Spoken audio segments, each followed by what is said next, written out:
Bonjour et bienvenue à tous dans ce nouveau webinaire J'ai un pote dans la com, aujourd'hui consacré à la communication lors des grands événements sportifs.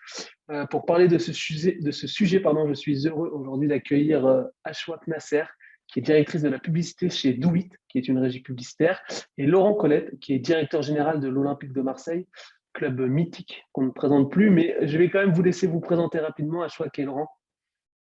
Honneur aux dames. Bon, merci Laurent.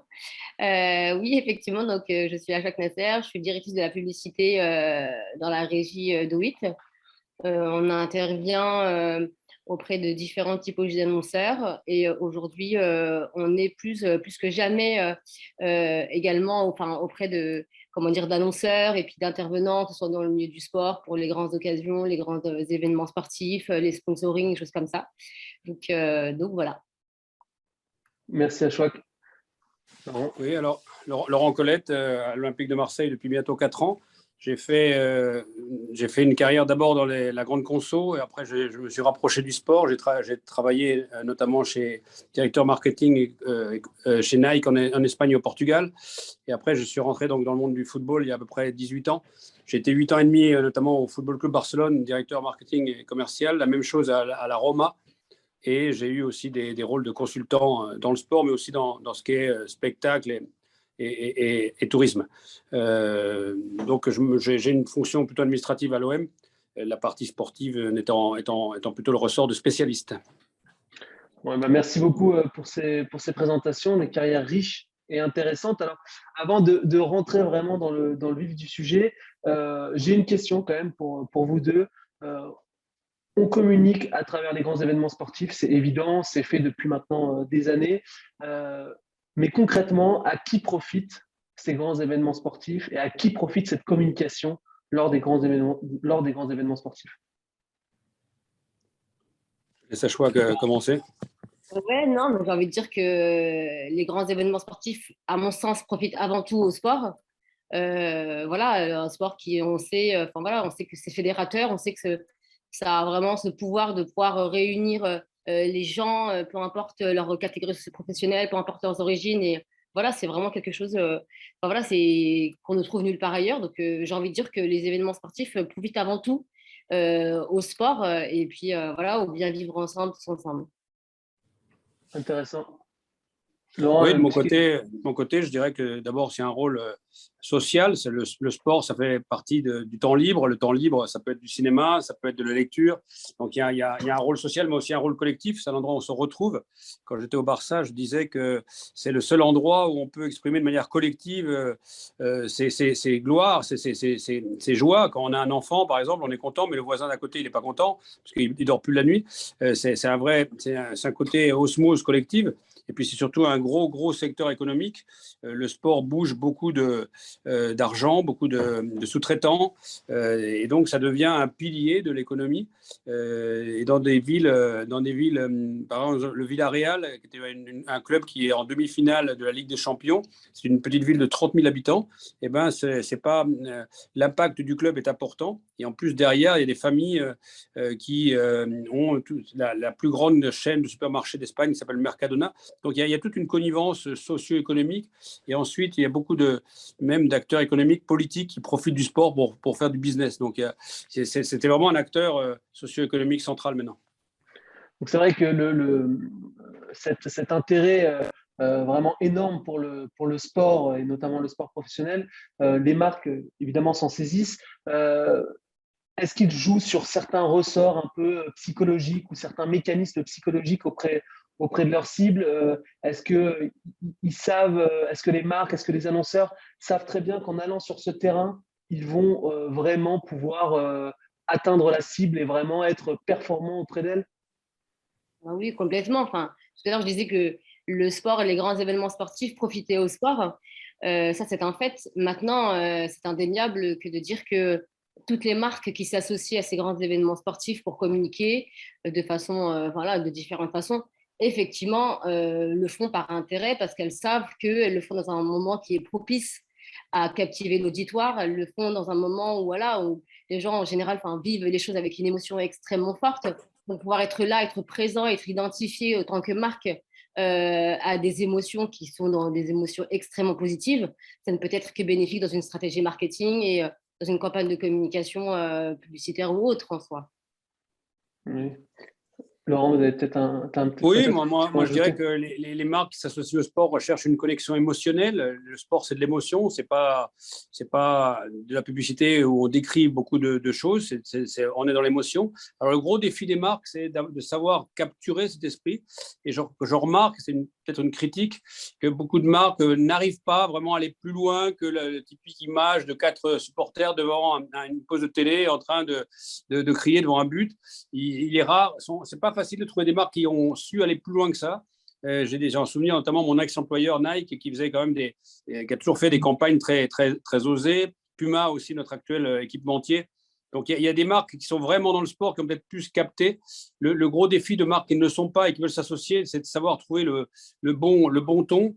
Leurs agences et les dirigeants de ces marques manquent peut-être, je ne dis pas ça méchamment, je dis ça constructivement, d'insight du foot et donc tombe peut-être dans l'image d'Épinal un peu facile. Donc il y a un vrai défi de comment. Il y a eu beaucoup d'ailleurs de sponsors et d'annonceurs qui sont passés par le foot et qui sont sortis faute d'avoir trouvé le bon ton, le bon diapason. Donc alors que d'autres ils sont depuis des années. Coca-Cola par exemple y est et continue à y travailler. Donc il y a un vrai défi de savoir capter l'esprit du football et de le reconstituer pour que le consommateur se prenne au jeu et comprenne cette connexion émotionnelle et cette association avec le sport. Mais justement, tu faisais référence au football et effectivement, c'est un sujet assez particulier. Mais prenons exemple, par exemple, du Super Bowl qui est quand même la messe du sport et de la communication. Aujourd'hui, on se rend bien compte que les marques qui décident de communiquer au Super Bowl, elles vont réussir forcément à faire parler d'elles, c'est évident. Euh, et on se rend compte que les créatifs finalement qui conçoivent ces publicités qui vont être diffusées au Super Bowl délaissent un peu la partie sportive pour se consacrer à des choses qui sont un peu plus de l'ordre de l'humour ou de la pop culture. Enfin, est-ce que ce genre de choses est possible aujourd'hui en France et en Europe finalement de se déplacer de la partie sportive pour se consacrer à quelque chose qui soit un peu différent lors de grands Alors, événements sportifs? Alors, première nuance, le Super Bowl, avec tout mon respect, c'est pas l'événement numéro un. La Ligue des Champions, ça fait beaucoup plus, et même une finale de Coupe du Monde, ça fait beaucoup plus d'audience de football. C'est pas pour défendre le sport dans lequel je travaille. Non, mais je suis d'accord. C'est un truc américain et ça fait une audience qui n'a rien à voir avec une audience de Ligue des Champions et encore moins de finale de Coupe du Monde. C'est un truc très américain, donc ça veut dire qu'il y a cette espèce comment dire, d'attente autour des annonceurs lors du Super Bowl. Pourquoi? Parce qu'il y aura beaucoup d'audience. Donc, les gens sont a priori devant leur téléviseur. Il ne faut pas oublier aussi que les gens, et surtout aux États-Unis, il y a beaucoup de coupures de publicité, il y a beaucoup de coupures de matchs. Donc, les gens en profitent pour manger, pour aller aux toilettes. Enfin, donc, est-ce que c'est. Je n'ai pas vu d'études spécialisées sur le sujet, mais est-ce que c'est vraiment efficace? Alors, oui, il y a aussi un détournement par rapport au sport parce qu'il y a souvent des annonceurs qui reprennent notamment le moment dans lequel on vit le sport. Alors, ça peut être par exemple des marques de pizza à domicile. Et là, on voit le vendeur de pizza ou celui qui est en train de partager avec des amis. On sait qu'ils vont regarder un match de foot, mais le sport n'est pas le thème central. Et aussi, le risque de certaines marques qui sont un peu loin de l'univers du sport, c'est de tomber dans la même caricature qu'aura fait l'antérieur et que fera le postérieur. Donc, ils essaient de trouver un propre territoire, d'abord en ligne avec leur propre marque. Donc, s'ils sont sur l'humour, ils doivent continuer avec l'humour. Et puis, deux, d'essayer de s'associer avec le Super Bowl de manière un peu originale. Donc, pas forcément avec le football américain et les codes du football américain, mais peut-être, comme je disais, des codes comportementaux des gens en société, des gens quand ils sont en famille ou avec des amis devant une retransmission sportive, et ça crée de nouveaux univers. Alors, en Europe, pour répondre à ta question, c'est un peu différent. Oui, on a des grands matchs avec des mi-temps. Un mi-temps de foot, ça dure 15 minutes. Et l'avantage du foot, c'est que c'est moins coupé qu'un match de basket, par exemple. Donc, on a 45 minutes, 15 minutes de mi-temps, 45 minutes de deuxième mi-temps. Donc, les 15 minutes, c'est intéressant, mais on voit qu'il y a moins d'intérêt autour des mi-temps de clubs de foot qu'on parle sur la Super Bowl. C'est peut-être parce que c'est peut-être moins déifié, c'est peut-être moins magnifié. Ça n'empêche pas que beaucoup d'annonceurs jouent là-dessus. Et notamment, notre sponsor actuel, Uber Eats, et ses concurrents jouent sur la livraison rapide parce que c'est vraiment une des très grosses occasions de consommation. Donc, ils savent qu'ils ont devant eux un public cible complètement captif et qui va être intéressé par le message qu'ils vont délivrer. Ok, Ouais, intéressant. parce qu'effectivement, faire le parallèle entre ce qui se passe aux États-Unis avec le Super Bowl et la France, j'ai envie de dire que, à titre d'exemple, le MMA, qui est un sport voilà, typiquement dans le show arrivé des États-Unis, arrive aujourd'hui en Europe, amène un peu ce côté où justement il y a peut-être une communication qui est différente. Après, ça c'est indéniable et ça sera toujours comme ça, c'est-à-dire qu'en fait, en fonction et de la culture du pays et de la cible à laquelle on souhaite s'adresser et de la culture, de l'image, le positionnement de l'entreprise, forcément, il va y avoir des disparités, des façons de procéder qui vont être différentes. Mais ça, c'est ça, quoi qu'on fasse, ça sera toujours comme ça. Maintenant, effectivement, je pense, le sport est plus que jamais extrêmement propice à pouvoir peut-être prendre les choses un peu à contre-courant, peut-être communiquer de façon un peu différente, parce que, bah, effectivement, une seule et même marque peut communiquer et peut-être être sponsor de différents types de sports, et donc du coup, avec des critères de ciblage qui peuvent être assez différents, et profiter de ça pour pouvoir peut-être un peu se différencier et sortir un peu voilà, des habitudes de communication qu'ils peuvent avoir. Et donc, c'est là où nous, régie publicitaire, comme mes partenaires en agence, c'est là où nous, on doit être force de proposition pour amener des choses un peu différenciantes, pour sortir un peu des médias traditionnels et faire des choses un peu stratégiques qui puissent être en adéquation avec ça.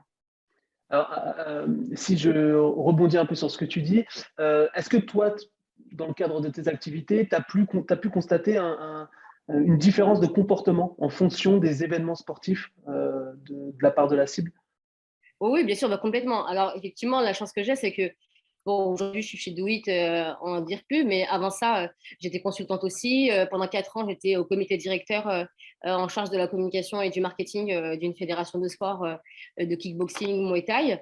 Donc là, pour le coup, oui, je peux vous dire, et puis j'étais aussi référente à innovation au CNOSF.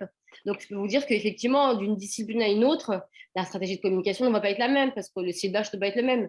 Encore que, typiquement pour des disciplines comme pour la boxe, par exemple, avec une volonté de vouloir un peu sortir, d'élargir un peu ses audiences, d'élargir un petit peu les cibles qu'on pourrait avoir, ben voilà, forcément, on va communiquer de façon différenciante.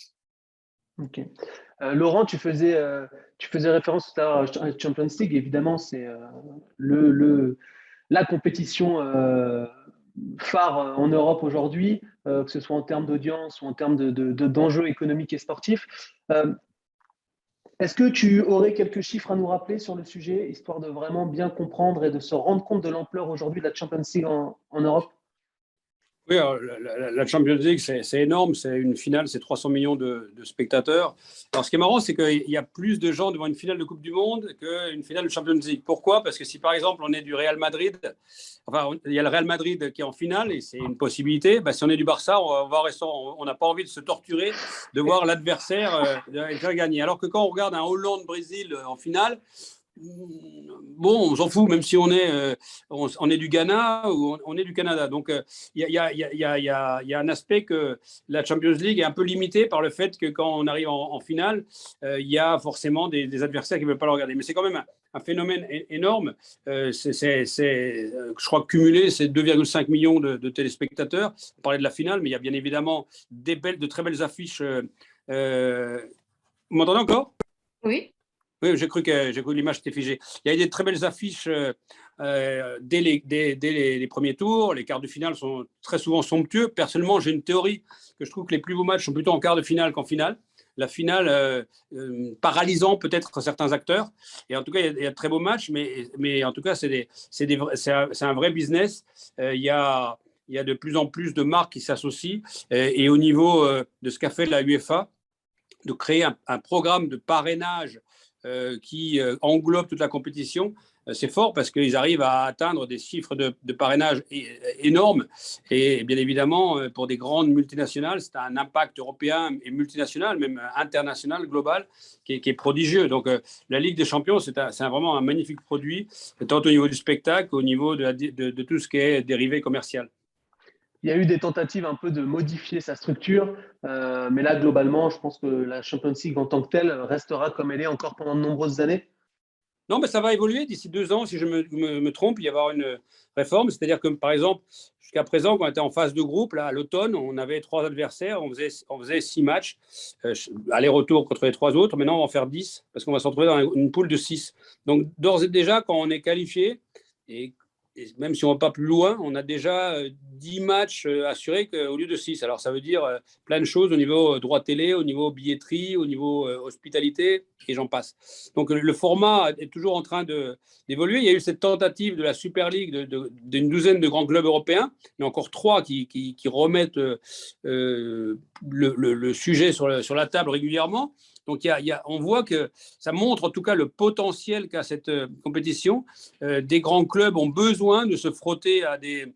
Il y a l'exemple de la Euroleague en basket qui a déjà, il y a plusieurs années, avait un format déjà lourd, dans le sens où il y avait plus de matchs qu'en football. Donc le football suit un peu cette tendance. Pour un Barça, pour un Chelsea, pour un Bayern de Munich, c'est plus intéressant de jouer, même quand on est comme le Bayern de Munich, par exemple, on domine vraiment son championnat national, c'est plus intéressant d'avoir plus de matchs avec des adversaires européens qu'avec avec tout mon respect, que des adversaires nationaux. Alors bien évidemment, les championnats nationaux, ils ont besoin d'un Bayern de Munich, enfin le 18e ou le 16e ou le 12e de la Bundesliga, il a besoin de jouer contre le Bayern de Munich, sinon il perd des opportunités. Mais il y a quand même cette tentation des grosses affiches qui font vendre énormément. Et il y a beaucoup aussi de matchs amicaux. Moi, je me rappelle quand j'étais au Barça, avec mon président, on s'était interdit de jouer contre le Madrid pour garder l'intérêt lors de tournées d'été, garder l'intérêt des matchs qu'on ferait en compétition. Et puis j'ai vu qu'après, ça avait été fait aux États-Unis. Ça risque d'un peu de diluer le sujet, mais c'est ce qu'ils vont. Hein. Les gens veulent du Barça-Madrid, veulent du Barça-Chelsea, veulent du Bayern de Munich contre Paris Saint-Germain ou du Milan contre du Naples. Donc voilà, il y a un vrai intérêt autour de ça. Intéressant. Et ce sujet de Super League, justement, que tu évoquais là il y a quelques instants, quel était le vrai enjeu de cette Super League? Pourquoi les clubs, et notamment Pérez au Real de Madrid, avaient cette envie profonde de créer cette Super League? D'un point de vue, j'entends, économique et pour la communication, finalement.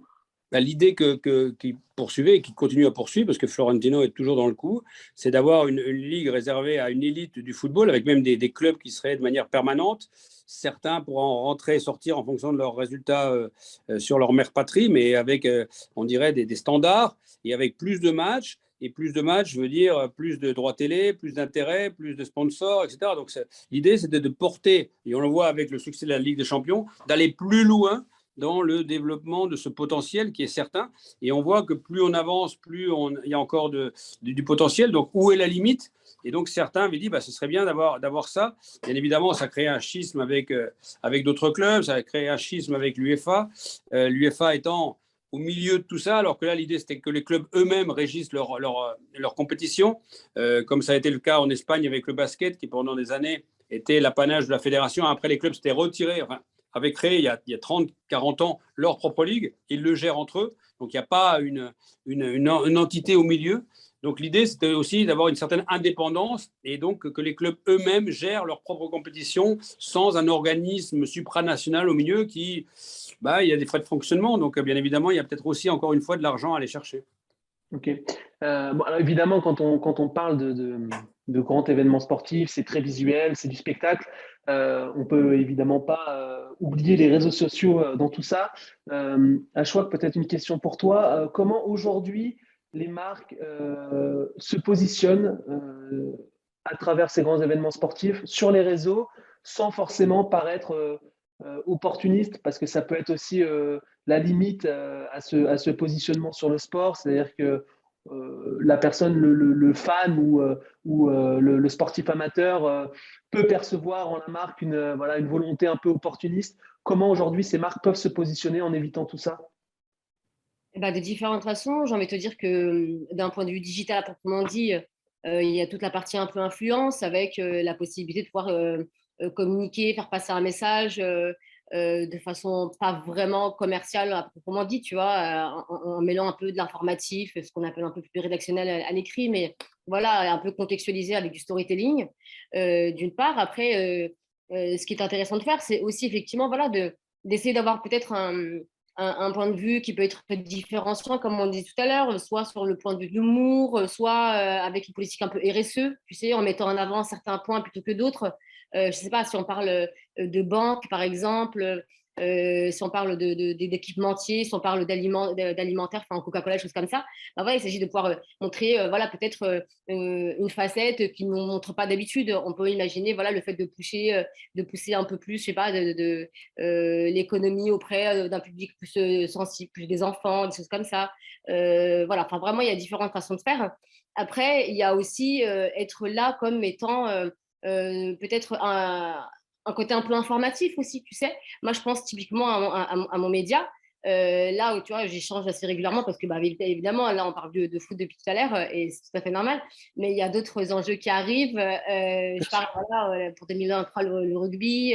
Je parle évidemment les JO, mais il y a aussi Roland Garros qui arrive bientôt. Enfin, tu vois, il y a vraiment plein d'événements. Soit au golf, à l'équitation, il y a vraiment plein d'événements qui ont lieu tout au long de l'année et qui du coup temporisent.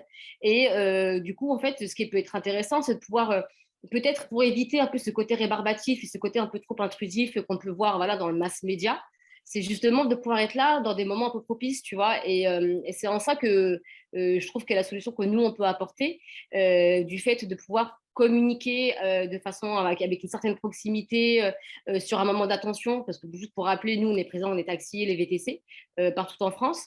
Et du coup, voilà, pouvoir justement identifier ces temps forts et d'avoir un contenu un peu qualitatif, différenciant, avec voilà, tu vois, des jolis spots, des jolies vidéos qui peuvent vraiment sortir un peu de la com traditionnelle, comme on voit, voilà, buvez ceci, achetez cela, des choses comme ça, tu vois. Bien Et sûr. puis, tout le côté incentive, tu sais, avec peut-être en mettant en place des jeux concours, en mettant en place, tu vois, des choses, des opportunités, des choses à offrir, des choses comme ça peut être aussi une façon intéressante.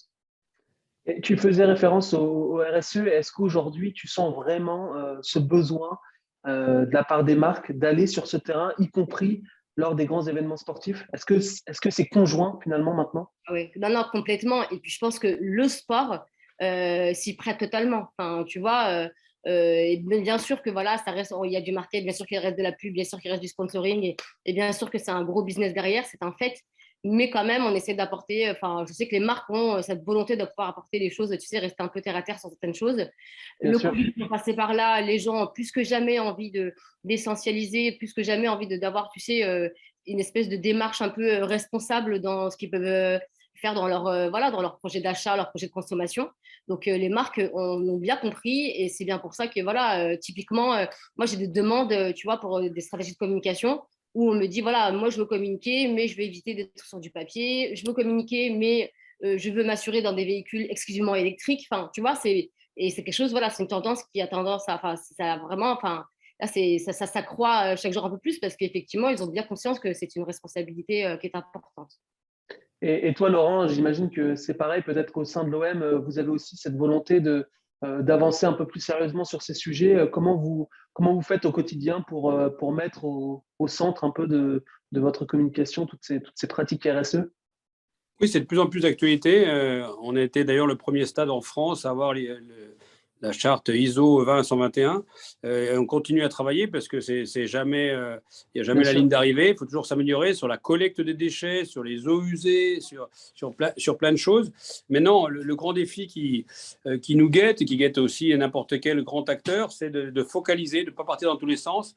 Il y a aussi le RSE est proche de ce que l'on fait à la fondation, donc les grandes causes, des causes qu'on avait tous les jours sur vos journaux, à la télévision. Est-ce qu'on aide des réfugiés? Est-ce qu'on aide des personnes âgées? Est-ce qu'on aide des femmes seules? Est-ce qu'on aide les gens qui ont en précarité économique? Il y a d'énormément de causes et le risque, c'est finalement, il faut travailler son identité et être cohérent, c'est de se disperser dans des petites causes et avoir un message absolument invisible. Donc la RSE, c'est bien si on arrive vraiment à centraliser. On avait eu une action lors du Covid, donc lors du premier confinement, en 2020, où on avait. Alors j'avais été d'abord pressé par mon président, il me dit tu fais rien, parce que Lyon avait fait un chèque le premier jour. Bon, je lui dis si tu veux faire un chèque, tu appelles le directeur financier, c'est fait et on est content. Et non, je dis, c'est pas l'OM, ça. Et donc, nous, on a fait un truc, on a accueilli des femmes battues dans notre centre d'entraînement qui avait été à l'époque déserté par les jeunes qui étaient rentrés chez eux dû au Covid. Et donc, il y avait pas mal d'angoisse dans certains foyers. Et donc, il y avait des femmes agressés, qui étaient venus soit seuls, soit avec leurs jeunes enfants, et on les avait logés, blanchis, nourris pendant de nombreuses semaines à nos centres de formation. Donc ça, je trouve que c'est bien parce qu'on donnait un vrai message social. On tirait profit de nos installations qui, à cette époque, n'étaient pas utilisées, et ça fait énormément de retentissement. Et donc, ça nous a permis d'avoir des marques qui sont associées, des gens comme Honnête, qui est un grand leader du nettoyage, avait assuré toute la blanchisserie de ces gens-là, parce que mine de rien, il faut laver tous les jours, même des habits d'enfants. Il y avait aussi la Sodexo qui est notre partenaire au niveau catering, qui avait procuré pendant des semaines des repas variés à ces dames.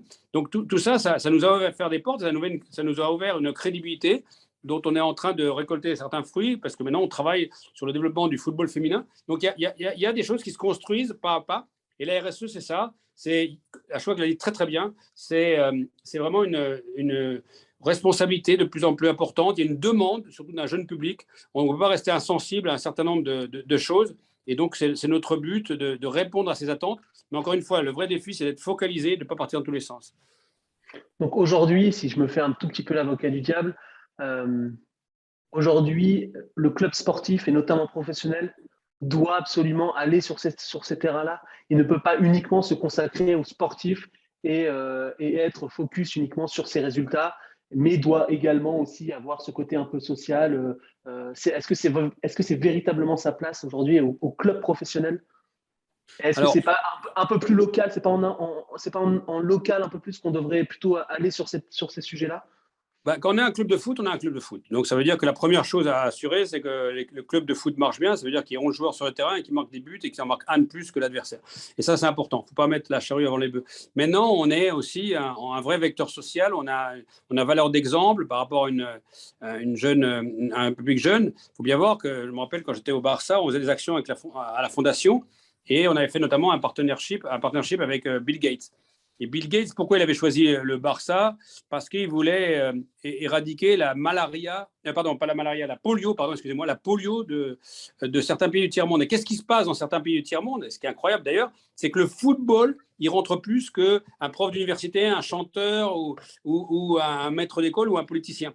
Et donc, le fait qu'un Messi dise jeune Nigérian, jeune Tibétain, va te faire vacciner et comme ça, tu éviteras d'avoir la polio qui va t'handicaper toute la vie. Il avait beaucoup plus de crédibilité que justement un chanteur de rock. Et donc, on se rend compte que le football, il a une telle portée sociale qu'on peut porter des messages qui sont importants. Alors, ça peut être des messages de valeur, ça peut être des messages d'antiracisme, ça peut être des messages d'égalité de genre, mais ça aussi des messages RSE, de sensibilité. À Marseille, on a beaucoup, par exemple, de pollution marine sur les plages, des dépotoirs, etc. Donc, si un joueur explique à un jeune qu'il ne faut pas laisser des bouteilles de plastique sur la plage, s'il faut recycler, on avait fait une campagne aussi au Barça avec la Fondation sur la nutrition. Si on explique à un gamin de 8-10 ans qu'il faut manger des légumes, il va beaucoup plus écouter un joueur de foot que sa propre maman. Donc, si un joueur lui dit « mais moi, je suis devenu un grand champion parce que j'ai mangé des légumes quand j'avais 8-10 ans », le gamin, il va l'écouter beaucoup plus que sa maman. Il va lui imposer le plat de salsifis comme ça, avec la fourchette comme menace. Je rigole, mais c'est un peu ça. Donc, on se rend compte que le football a un vrai rôle social, un vrai rôle de communication. Et donc, on met 11 joueurs sur le terrain, mais on a quand même un rôle dans la ville et dans nos bases de fans, parce que, attention, les grands clubs européens, ils ont plus de fans à l'étranger que dans son propre pays. Ouais, c'est hyper intéressant. Moi, j'ai envie de rebondir en disant que, Bien sûr.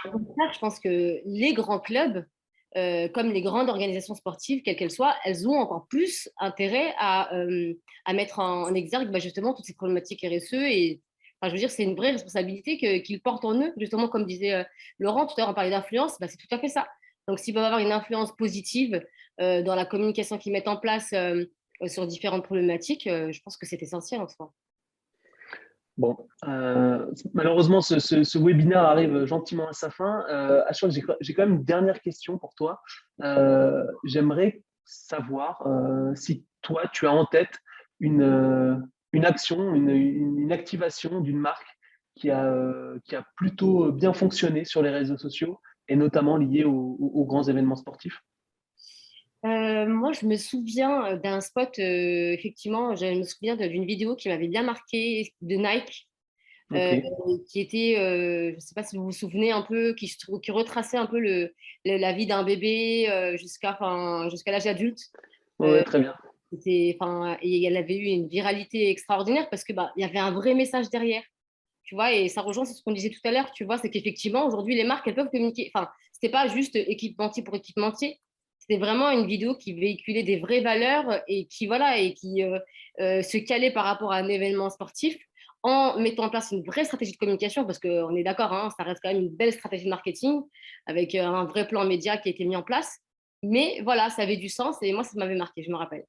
Ouais, je vois très bien à quel spot tu fais référence et c'est vrai il était assez impressionnant avec, il y avait aussi une musique qui permettait vraiment de bien porter le message et c'était très efficace. Et toi, Laurent, dernière question avant de nous quitter. Si tu devais retenir un moment, tu as eu une carrière très riche, si tu devais retenir un moment de cette carrière jusqu'à présent, notamment lié à un grand événement sportif, lequel ce serait? Je crois que j'ai eu de la chance au Barça de vivre 2 finales de Ligue des Champions, qu'en plus on a gagné. Donc de l'avoir vécu l'aventure de l'intérieur depuis le début de l'aventure, c'est-à-dire depuis une saison, en fait, c'est toujours un compteur qui repart à zéro. Et d'avoir cette espèce de crescendo qu'on a en ce moment à l'Olympique de Marseille, puisqu'on est en demi-finale, certes, de la Conference League, c'est pas la Ligue des Champions, mais c'est quand même une compétition européenne. Bien Et sûr. donc il y a un crescendo qui, un beau jour, débouche sur une finale avec beaucoup de supporters qui se déplacent. Et puis quand on arrive à la gagner, entre nous, entre collègues, entre fans, c'est quelque chose de magique. Le sport a ce pouvoir d'exalter les personnes et de les rassembler. Donc moi, c'est un souvenir. C'est la première qu'on a gagnée en 2011 contre le Manchester United à Londres. Et on avait prévu une fête qu'on aurait pu annuler si on avait perdu, bien évidemment, c'est le risque. Et on était au Muséum d'histoire naturelle. Donc je me rappelle d'un énorme dinosaure qui était au milieu de la Ouais. salle. Et on était, je ne sais pas, 2000 à des sponsors, des journalistes, des partenaires, de la famille à célébrer ça. Et c'est un moment magique. Le football, il y a peu de gens qui y arrivent en fait, mais en fait, quand n'importe quelle équipe, même de régional, de patronage, ils commencent la saison avec des espoirs. Et donc, il y en a très peu qui atteignent leurs objectifs. D'ailleurs, le sport, c'est ça, hein. La boxe, le tennis, etc. Il y a beaucoup d'espoir, il y a peu de gagnants. Mais justement, quand on arrive à vivre ces moments, alors c'est pas moi qui ai marqué les buts d'aucune des finales, mais le fait de les avoir vécus, qui plus est avec mes fils, c'est un grand moment et on en parle encore. Ouais, génial. Eh ben, écoutez, merci beaucoup, Laurent et Ashwag d'avoir été avec nous aujourd'hui. Je le rappelle, Ashwag Nasser, tu es directrice de la publicité chez Doit, qui est une régie publicitaire. Et toi, Laurent, tu es directeur général de l'Olympique de Marseille. Je vous souhaite à tous les deux plein de bonnes choses dans la continuité de vos carrières respectives. Merci énormément d'avoir été avec nous. Je vous invite à commenter et à poser vos questions. Évidemment, on y répondra plus tard sous la vidéo. Et je vous dis à tous à très bientôt pour un prochain webinaire. Laurent Ashwag, merci encore et à très bientôt. Merci. Merci. Au revoir. À bientôt. Au revoir.